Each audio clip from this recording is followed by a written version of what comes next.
کہ even field reference میں قائد مسلم league نون نواز شریف کو بری کر دیا گیا۔ اسلام آباد ہائی کورٹ نے احتساب عدالت کا فیصلہ کالعدم قرار دے دیا۔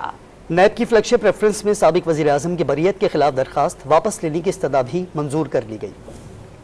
ایون فیلڈ ریفرنس میں سزا کے خلاف نواز شریف کی اپیلوں پر اسلام آباد ہائی کورٹ میں سماعت ہوئی۔ نواز شریف کے وکیل امجد پرویز نے دلائل دیے کہ استغاثہ کو پبلک آفس اور جرم میں گٹھ جوڑ ثابت کرنا ہوتا ہے۔ استغاثہ کو ثابت کرنا ہے کہ پبلک آفس کیسے بے نامی جائیداد بنانے کے لیے استعمال ہوا، اس کے بعد بار ثبوت ملزم پر منتقل ہوتا ہے۔ کوئی صفحہ ایسا نہیں جس سے نواز شریف کا جائیداد سے تعلق ثابت ہو۔ کورٹ نے مفروضے پر سزا دی اور فیصلے میں ثبوت کے بجائے عمومی بات لکھی۔ لکھا گیا کہ بچے عمومی طور پر والد کے ہی زیر کفالت ہوتے ہیں۔ جسٹس میاں گل حسن اورنگزیب نے نیب وکیل سے استفسار کیا کہ کیا آپ یہ نوٹ کر رہے ہیں، یہ بڑی اہم باتیں کر رہے ہیں۔ نیب وکیل نے جواب دیا، جی سر، نوٹ کر رہا ہوں۔ جسٹس گل حسن نے کہا کہ آپ کے ہاتھ میں تو قلم ہی نہیں، جس پر عدالت میں کہے لگ گئے۔ بریت کے بعد نواز شریف نے فیصلے پر اظہار مسرت کیا۔ اللہ کا شکر ہے جی، اور میں نے تو معاملات کو اللہ پہ چھوڑا تھا، اللہ تعالیٰ نے آج